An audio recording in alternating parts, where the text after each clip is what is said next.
IPhone 12, 13, 14 এর একদম proper বিস্তারিত একটা কম্পারিজন হবে আজকে। সো এই মুহূর্তে যারা বেস ভেরিয়েন্টের আইফোন গুলো কিনতে চাচ্ছেন তাদের জন্য এর থেকে ভালো গাইড আর হবে না। ফর শিওর ভিডিও দেখেন বুঝতে পারবেন। এখন যদি আপনার আইফোন 12টা পুরাতন মার্কেটে কিনতে যান তাহলে অ্যারাউন্ড 39,000 টাকায় পাবেন, আর 13টা কিন্তু 51,000 টাকায়, আর যদি 14টা কিনতে চান তাহলে অ্যারাউন্ড 60,000 টাকায় পাবেন। তো এই তিনটা ফোনের ডিফারেন্স কিন্তু ভাই 10,000 করে আছে। তবে এটার কম্পারিজন দেখলে আপনি বুঝতে পারবেন যে আপনার কোনটা কেনা উচিত, এবং আমার মনে হয় যে আপনি কিছু টাকা সেভও করে ফেলতে পারবেন। সো ভিডিওটা দেখা আপনার জন্য জরুরি। তবে এই তিনটা ফোনই কিন্তু এখন পাওয়া যাচ্ছে অ্যাপেল টেক গিয়ারে। শুধুমাত্র এই ফোন না, যে কোনো প্রিয়ন ফোন অথবা যদি প্রিয়ন ল্যাপটপ কিনতে চান তাহলে ডেফিনেটলি অ্যাপেল টেক গিয়ারে কন্ট্যাক্ট করতে পারেন। বসুন্ধরা সিটিতে তাদের দুইটা শোরুম আছে।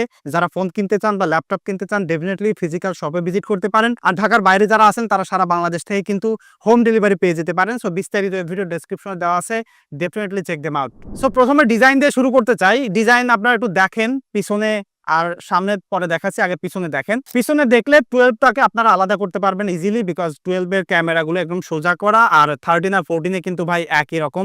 এখানে কোনো ডিফারেন্স আপনারা দেখতে পাচ্ছেন না।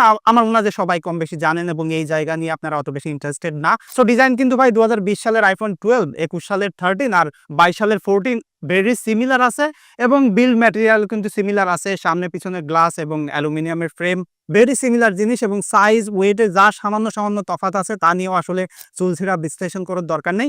সহজ কথায় ডিজাইন ভেরি সিমিলার আছে, বাট যদি একটু আপ টু ডেট চান তাহলে এই যে ডায়াগোনাল ক্যামেরা সেন্সর যেটা আছে এই দুইটা থেকে একটা বেটার হবে।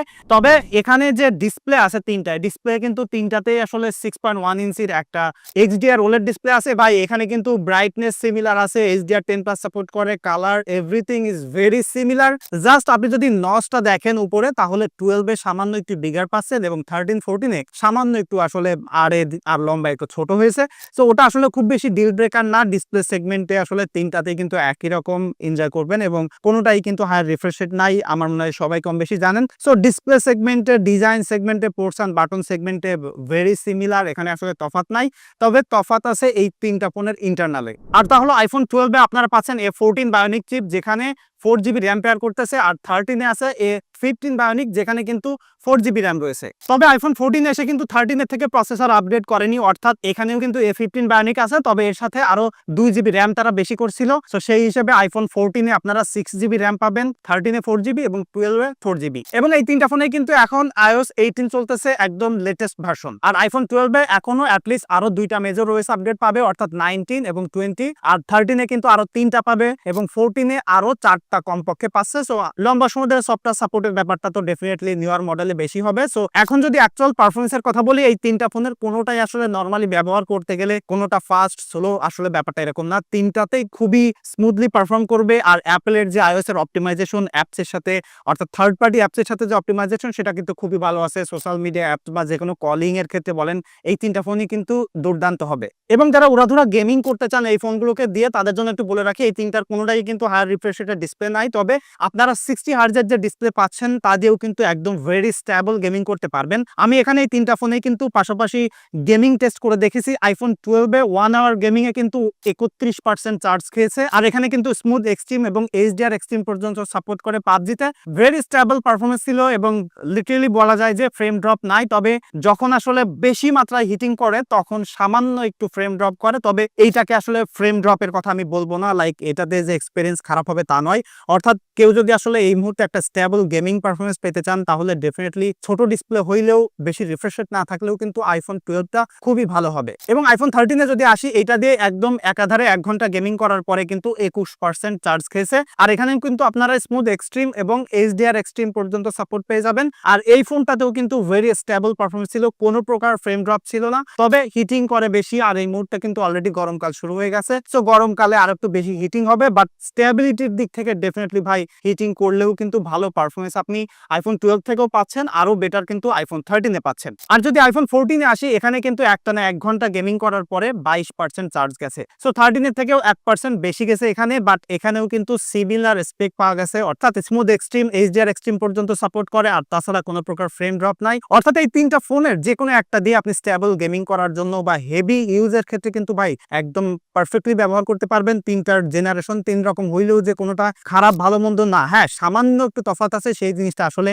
আপনি কখনোই আসলে নোটিস করবেন না, বিকজ আপনি তো একসাথে 3টা ফোন ব্যবহার করতেছেন না। এখন যদি iPhone 12 কেনেন হেভি ইউজের জন্য, দ্যাটস পারফেক্ট। আবার 13 কিনলে বা 14 কিনলেও কিন্তু ভেরি মাচ ক্যাপাবল। সো এই জায়গায় পারফরমেন্স সেগমেন্টে একদমই ক্যাপাবল এই 3টা ফোন রয়েছে। আরো লম্বা সময় ধরে সফটওয়্যার সাপোর্ট পাচ্ছেন এবং যে পাওয়ারফুল প্রসেসর রয়েছে আরো কয়েক বছর একদম ইজিলি ব্যবহার করতে পারবেন ফর শিওর। এবং যদি ক্যামেরাতে আসি, এই 3টা ফোনেরই কিন্তু 12 মেগাপিক্সেল করে 2টা করে সেন্সর রয়েছে প্রত্যেকটা ফোনে এবং একটা আলট্রা ওয়াইড এবং মেইন সেন্সর। এই সেম সেন্সর কিন্তু 3টা ফোনে ব্যবহার করা হয়েছে। লাইক অ্যাপেলকে দেখে শেখেন, মানে সেম জিনিস বারবার দিবেন, কোনো প্রকার কমপ্লেইন করার জায়গা নেই, স্টিল মানুষ এটা কিনবে। তার কিছু কারণ আছে, আমি ছবিগুলো আপনাদেরকে দেখাই এক এক করে, তারপরে আপনারা বুঝতে পারবেন। প্রথমে আসে আলট্রা ওয়াইডের সেন্সরে। এখানে যে ছবিটা আপনারা দেখতে পাচ্ছেন, পাশাপাশি পিছনে বিল্ডিং আছে, সামনে কিন্তু হিউম্যান সাবজেক্ট আছে। তো এখানে স্বভাবত একটা জিনিস আপনি খেয়াল করবেন যে iPhone 12 কিন্তু অত বেশি ভালো আসলে ফেসের ডিটেল ধরে রাখতে পারেনি, ডার্ক করে ফেলেছে। সেই হিসেবে 13টা কিন্তু এখানে বেটার করছে এবং 14 এর সারপ্রাইজিংলি আমি দেখলাম যে 13 এর থেকে একটু খারাপ করছে। তবে এখানে 13 উইন করলেও আমি যদি পরের ইমেজে যাই, এখানে কিন্তু আপনারা দেখতে পাচ্ছেন ক্লিয়ারলি কিন্তু 14টা বেটার করছে এবং এই 3টাতেই আমি কিন্তু ভিভিড মুড লাগিয়ে তুলছি। এবং আপনি দেখেন, এর আগেও কিন্তু আমি সবসময় বলি লাইক অ্যাপেলের ভিভিড মুড যদি লাগায় আপনি ছবি তোলেন, অনেক পুরাতন ফোনগুলোর সাথেও আপনি নতুন ফোনের সাথে কম্পেয়ার করতে পারবেন। এবং সেটার একটা উদাহরণ আপনারা এই পিকচারটা দেখেন, এখানে দেখেন 3টাতে ভেরি সিমিলার দেখা যাচ্ছে, তবে সামান্য একটু বেটার কিন্তু আপনি এক্সপোজার পেয়ে যাচ্ছেন এই যে iPhone 14। এবং এখানে ডিটেইল ভাই আমি কোনো প্রকার তেমন তফাতি পাইনি, সামান্য একটু আছে, সেটাকে আমি বলতেছি না, এখানে ডিটেইলের ডিফারেন্স আছে, জাস্ট একটু ব্রাইটন একটু বেশি এক্সপোজ করতে পারছে। আর তাছাড়া বাকি 13 আর 12 দেখেন একই রকম পিকচার পাচ্ছেন। এবং যদি তারপরে পিকচারটা দেখাই, এখানেও কিন্তু আমি ভিভিড দিয়ে তুলছি। সো এই জায়গাও সিমিলার জিনিসটা আমরা নোটিস করতেছি, সেটা হলো iPhone 14 এর ফেসটাকে একটু বেশি এক্সপোজ করতে পারতেছে, আর 12 13 এ কিন্তু ভেরি সিমিলার। তো এখানে একটা জিনিস দেখেন যে 12 আর 13 যেটা, এই দুইটাও কিন্তু আপনি এডিট করে এই 14 এর জায়গায় আসতে পারতেছেন এবং এই পিকচারের ডিটেইল কিন্তু ভাই সেম। সো এখানে যে জিনিসটা আছে কি, যে জেনারেশনাল গ্যাপের জন্য যে পিকচার কোয়ালিটির তফাৎ আছে, সেরকম জিনিস কিন্তু ভাই এখানে নোটিস করা যাচ্ছে না। লাইক ভেরি সিমিলার মার্জিনে কিন্তু এখানে আসলে ডিফারেন্টটা হচ্ছে। এবং যদি রাতের বেলা ছবিটা আমি দেখাই, দেখেন রাতের বেলায় কোনো তফাৎ কিন্তু আপনি দেখতে পারবেন না। এবং যদি একদম জুম করে দেখেন, সেক্ষেত্রে দেখতে পারবেন যে iPhone 12টা সামান্য একটু সফটওয়্যার ইমেজ প্রডিউস করে, তবে 13 আর 14 কিন্তু ভাই একই রকম। লাইক লিটারালি আমি সারপ্রাইজ হয়েছি যে 3টা জেনারেশনের ফোনেরও কিন্তু একই ধরনের পিকচার, তবে ডিফারেন্সটা পাওয়া যাচ্ছে এই যে হাই ডাইনামিক রেঞ্জ এরিয়া দেখতে পাচ্ছেন, এই যে 14 এর পিছনে সানলাইট আছে সেটাকে ব্যালেন্স করতে পেরেছে এবং ফেসটাকে কিন্তু ভাই প্রপারলি এক্সপোজ করতে পারছে। সেক্ষেত্রে 13 এবং 12 কিন্তু একদম পুরা পিছিয়ে গেছে। 13 এ যদিও একটু ফেসটা দেখা যাচ্ছে, তবে এখানে ডিফারেন্সিয়েটটা যেটা আসলে করা যাচ্ছে ফাইনালি, সেটা হচ্ছে যে ডাইনামিক রেঞ্জ ক্যাপচার করার ব্যাপারে iPhone 14টা একটু আগায় আছে এবং ফেসটাকে একটু বেশি প্রায়োরিটি দেয়। তবে তারপর যদি মেইন সেন্সরে আমি আসি, এখানেও কিন্তু সেম সেন্সর যেমনটি বলছিলাম। এবং প্রথম যে ছবিটা আপনারা দেখতে পাচ্ছেন, এখানে কিন্তু নাইট মোডে আমি ছবি তুলছি এবং 3টাতে আমি ভিভিড লাগাইছি। তো ভিভিড লাগানোর পরে দেখেন এখানে 12 এরটা আপনার কাছে বেশি ভালো লাগতেছে, 13 এরটাও ভালো আছে, ইভেন 14 এরটা এখানে পিছিয়ে যাচ্ছে। সো যে জিনিসটা আমি বলতে চাচ্ছি যে মেইন সেন্সরে ভাই ভেরি সিমিলার, তবে এই সেম জিনিসটা যখন আপনি হাই ডাইনামিক রেঞ্জে আসছেন, তখন কিন্তু 14 এ বেটার দেখা যাচ্ছে, 13টা একটু বেটার করছে। আর 12 এ যেটা করছে, লাইটটাকে আসলে ফেসের সাথে ল্যাপটাই ফেলছে, লাইক এখানে সেপারেশনটা করতে পারেনি। সো যেটা বলছিলাম যে লাইট সেপারেশন করার ব্যাপারটা কিন্তু 14 এ বেটার করতেছে। তবে এখানে যদি আপনি সাবজেক্টের বডিটা দেখেন, লাইক টি শার্টটা এবং প্যান্টটা, তাহলে কিন্তু 12 এ সেটা ভালো করছে। সো এখানে পার্সোনাল টেস্ট হইতে পারে, এক একজনের কাছে এক একটা ভালো লাগতে পারে, তবে আমার পার্সোনালি মনে হয়েছে যে এখানে 14 এরটা বেশি ভালো। 14 এরটা এডিট করে ওটা ঠিক করা যাবে, তবে যে লাইট লিক করার ব্যাপারটা সেটা কিন্তু 12 থেকে ঠিক করা যাবে না। তবে তারপরে যদি দেখি আমি ছবিটা, এখানে দেখেন এটা তো আমি ভিভিড মুড লাগাইছি এবং এখানে ভাই লিটারালি কোনো তফাৎ নাই, একদম সেম টু সেম ছবি পাচ্ছেন। এই জিনিসটা আমি সবসময় বলি যে ভিভিড মুড লাগাইলে যে সিমিলারিটি পাওয়া যায়, মানুষ পুরাতন আইফোন কেন কেনে এবং কিনে মজা পায়, সেটার একটা কারণ আপনারা দেখতে পাচ্ছেন। তারপরে ছবিটা যদি যায়, এখানেও নাইট মুডে ছবি তুলছি। সো নাইট মুডে এখানে 12 এ একটু ফ্যাকাশে করে ফেলছে, একটু সফটওয়্যার ইমেজ প্রডিউস করতেছে, বাট বাকি দুইটা ফোন কিন্তু ভেরি ক্লিয়ার এবং বেশ ভালো ওয়েল এক্সপোজড করতে পারছে পিকচারটা। এবং 13 আর 14 এ কিন্তু ভেরি সিমিলার পিকচার কোয়ালিটি এখানে পাচ্ছেন নাইট মুডে। আর যদি এই ছবিটা এখানে দেখেন, এখানে কিন্তু ভাই কোনো তফাৎ নাই, লাইক ভেরি সিমিলার পিকচার, একদম প্রপার লাইটে যদি আপনি ছবি তোলেন 12 13 এবং 14 এ ডিটেইলে কোনো পার্থক্য আপনি পাবেন না। এবং এখানে যদি পোর্ট্রেটে আসি, পোর্ট্রেটে ভাই সারপ্রাইজ হয়েছে আমি, লাইক পোর্ট্রেট দেখে। এখানে যে পোর্ট্রেটটা আপনারা দেখতে পাচ্ছেন, পাশাপাশি দেখেন কোনটা আপনার কাছে ভালো লাগতেছে। কারো কাছে 13 ভালো লাগবে, কারো কাছে 14 ভালো লাগবে এবং কারো কাছে 12 ভালো লাগবে। আই এম শিওর আমার কাছে পার্সোনালি এখানে 13টা ভালো লাগতেছে, কারণ ফেসটাকে আরো একটু বেশি ব্রাইটেন করছে। সো এটা পার্সোনাল টেস্ট হইতে পারে, বাট এখানে যে জিনিসটা আছে ভাই, কোনো তফাৎ কিন্তু নাই। একটা জেনারেশনাল যে গ্যাপ আছে সেটা এখানে আপনি বুঝতে পারতেছেন না। তারপরে পিকচারটা দেখেন, এখানে দেখলে আপনি বুঝতে পারবেন যে 14টা একটু বেশি ডিটেইল প্রোভাইড করতেছে। তবে যদি আপনি সাবজেক্ট সেপারেশনের কথা বলেন, সেক্ষেত্রে কিন্তু 13টা বেশি ব্যালেন্স মনে হচ্ছে, 12টা একটু ওয়াশড আউট করে ফেলছে। তবে ডিটেইলের ক্ষেত্রে কিন্তু 3টা ফোনই সিমিলার। এবং এখানে লাইক যারা একদমই এডিট করতে পারে না, তারা কিন্তু ভাই 12 এরটাই বেশি প্রিফার করবে, বিকজ এটা একটু ফকফকা ইমেজ আর কি। তারপরে ইমেজটা আপনারা দেখেন, এটা রাতের বেলা আমি ছবি তুলছি। এখানে 12টা একটু বেশি লাইটে এলোমেলো করে ফেলছে, 13টা খুব ভালোভাবে ব্যালেন্স করতে পারছে এবং 14টা আরো একটু বেটার করছে। টু বি এক্সাক্ট 14 একটু বেশি ডিটেইল আছে, শার্প ভালো আছে, তবে এরকম আহামরি ডিফারেন্স আপনি পাবেন না। লাইক যদি 12 এর সাথে 14 এ কম্পেয়ার করেন, 2 বছরের একটা জেনারেশনাল গ্যাপ আছে, সেই জিনিসটা কিন্তু আসলে খুব বেশি বলা যায় না। এবং যদি তারপরে পিকচারটা আপনারা দেখেন, এখানে দেখেন 12 এর ইমেজটা বেশি ভালো লাগতেছে, তারপরে 13 এবং তারপরে 14। সো যেটা আমি বলতে চাচ্ছি যে এখানে আমি ছবি তুলছি একদম পিন পয়েন্ট, তো আসলে একই অ্যাঙ্গেলে তোলা সম্ভব না, সামান্য এদিক সেদিক হয়েছে। সো এখানে আসলে যে জিনিসটা ফাইনালি বলতে চাচ্ছি যে ভাই পিকচার কোয়ালিটি তিনটাতে ভেরি সিমিলার, সামান্য যেটুকু আসলে ডিফারেন্স আছে তা আপনি এডিট করে 12 থেকে 13 এ যাইতে পারবেন। এবং তারপরে ইমেজটা আপনারা দেখেন রাতের বেলায়, এইখানে একটা ডিফারেন্স কিন্তু ভালোভাবে আপনি নোটিস করবেন, সেটা হচ্ছে 12 এর রাতের বেলায় চোখের যে ডিটেইল, শ্যাডো এরিয়ার ডিটেইল ভালোভাবে রিটেইন করতে পারেনি। 13টা একটু পারছে, তবে এটা একটু ওভার এক্সপোজ করে ফেলছে, আমার মনে হয় তো লাইটটা বেশি ওয়াশড আউট করে ফেলছে। তবে 14 কিন্তু লো লাইটে আসলে পোর্ট্রেটটা ভালোভাবে ব্যালেন্স করতে পারছে, একদম পারফেক্ট না হইলেও খুব ক্লোজ যাইতে পারছে। সেলফিতে যদি আসি, তিনটাতেই কিন্তু এখানে আপনারা পেয়ে যাচ্ছেন 12 মেগাপিক্সেলের করে একটা সেলফি ক্যামেরা। এবং এখানে প্রথমে যে সেলফিটা আপনারা দেখতে পাচ্ছেন, আমি একদম ডিরেক্ট সানলাইটের বিপরীতে ছবি তুলছি ভাই, এখানে তফাৎ কিন্তু একদম আপাত দৃষ্টিতে দেখলে তেমন আপনার কাছে মনে হবে না। এখানে 12 এর চোখের দিকে একটু খেয়াল করেন 13 এবং 14 এ, তাহলে বুঝতে পারবেন যে 13 এর একটু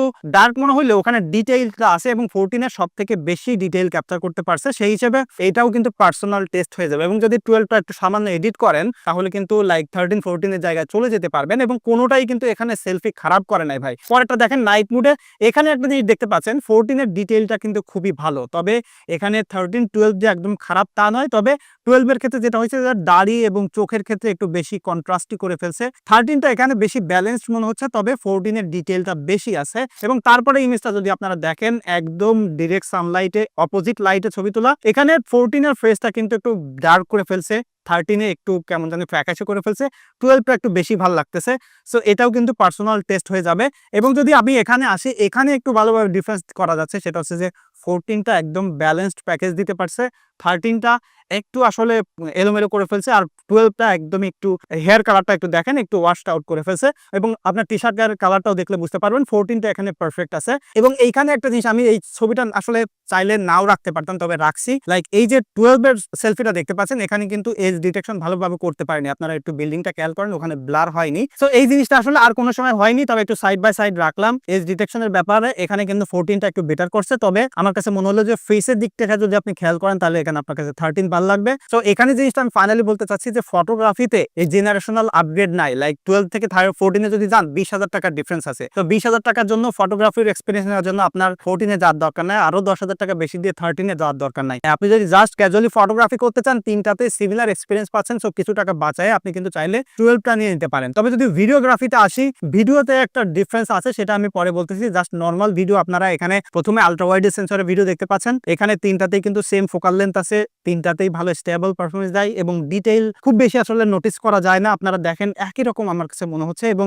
তিনটাই কিন্তু 4K 60 fps পর্যন্ত ভিডিও করতে পারে, HDR ভিডিও করতে পারে, তবে কোনোটাই 4K 60 fps এ কিন্তু লেন্স শিফটিং করে করে ভিডিও করতে পারে না। সো সিমলেসলি ভিডিও করতে গেলে আপনাকে 4K 30 fps এ ভিডিও করতে পারবে। এবং সেলফি ক্যামেরাতেও কিন্তু এই তিনটা ফোনই আপনাকে 4K 60 fps পর্যন্ত ভিডিও করার ক্যাপাবিলিটি দিচ্ছে। এখানে যে স্যাম্পল দেখতে পাচ্ছেন, তিনটা নিয়ে স্যাম্পল নিতে আসলে একটু কষ্ট হয়েছে, তবে আই হোপ যে আপনারা একটা আইডিয়া পেয়ে যাচ্ছেন। তবে একটা যে বলে রাখি, এখানে মেইন সেন্সর, আলট্রা ওয়াইড এবং সেলফি ক্যামেরা কোনোটাতেই আসলে তেমন জেনারেশনাল ডিফারেন্স আপনারা পাবেন না। লাইক যদি প্রপার লাইটে ভিডিও করেন বা যে কোনো কন্টেন্ট ক্রিয়েট করতে গেলে আসলে তিনটা অলমোস্ট সিমিলার। তবে তফাৎ আপনারা পাবেন ওই যে ডাইনামিক রেঞ্জ ক্যাপচার করার ক্যাপাবিলিটি, লাইক পিছনে যদি লাইট থাকে সেটা পাবেন। আর যদি সিনেম্যাটিক মুডে ভিডিও আসেন, সেখানে আসলে এই 12 কিন্তু পিছিয়ে যাচ্ছে। লাইক 12 এ সিনেম্যাটিক বা ব্যাকগ্রাউন্ড ব্লার করে ভিডিও করার ক্যাপাবিলিটি নাই। আর 13 এ আছে হলো আপনার ফুল এইচডি পর্যন্ত সিনেম্যাটিক ভিডিও, আর 14 এ আছে 4K ভিডিও করার ক্যাপাবিলিটি। অর্থাৎ যদি আপনি জাস্ট ভিডিওগ্রাফি করতে চান, সেক্ষেত্রে আপনার 14টা বেটার হবে। পাশাপাশি আপনারা দেখতে পাচ্ছেন একটা হিউজ ডিফারেন্স কিন্তু এখানে আছে, সেটা হলো কোয়ালিটিতে। এখানে এজ ডিটেকশনের ডিফারেন্স কিন্তু নাই, তবে 14 এ কিন্তু 4K থাকার কারণে প্রচুর ডিটেইল আপনারা পাচ্ছেন। তবে একটা জিনিস বলে রাখি, এই মুহূর্তে যদি বলেন যে ভাই আপনি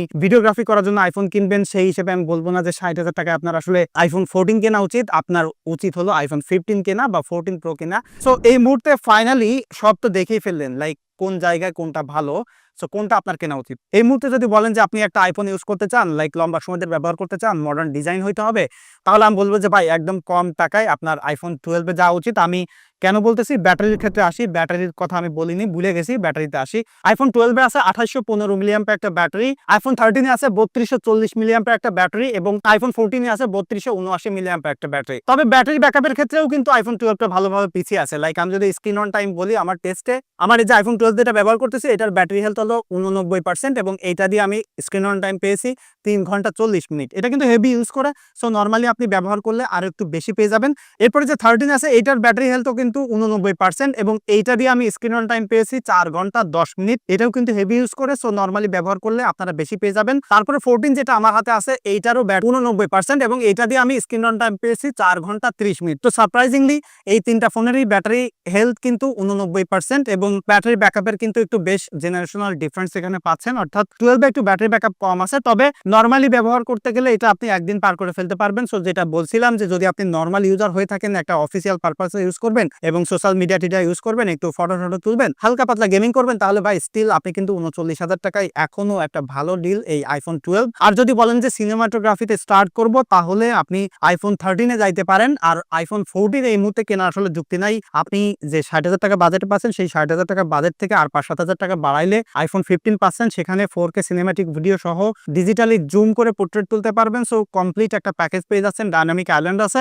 সো এটা ছিল মূলত আমার একটা কম্পারিজন এবং পার্সোনাল সাজেশন। যদি আপনারা কোনো ডিভাইস ব্যবহার করেন এবং কোনো মতামত থাকে, সেটা ডেফিনেটলি কমেন্ট করে জানাতে পারেন। আর বাই দিস টাইম যে ভিডিও যখন দেখতেছেন, তখন আমার চ্যানেলে আই হোপ যে আপনাদের ভালোবাসায় 1 লাখ সাবস্ক্রাইবার পূর্ণ হয়ে গেছে। So thank you so much for that. আর যারা ভিডিও দেখতেছেন সাবস্ক্রাইব করেননি, তারা প্লিজ করেন ভাই। আপনারা অনেকেই আছেন ভিডিও দেখেন, সাবস্ক্রাইব করেন না। সাবস্ক্রাইব করতে কোনো টাকা পয়সা লাগে না। সো করলে হয় কি, অ্যাজ এ ক্রিয়েটর হিসেবে একটু অনুপ্রেরণা পাই। সো এটাই ছিল আজকের ভিডিও এবং এই ডিভাইসগুলো আপনারা কিন্তু অ্যাপল টেক গিয়ারে কিনতে পারেন। দেখা হচ্ছে আগামীকাল। ধন্যবাদ সবাইকে।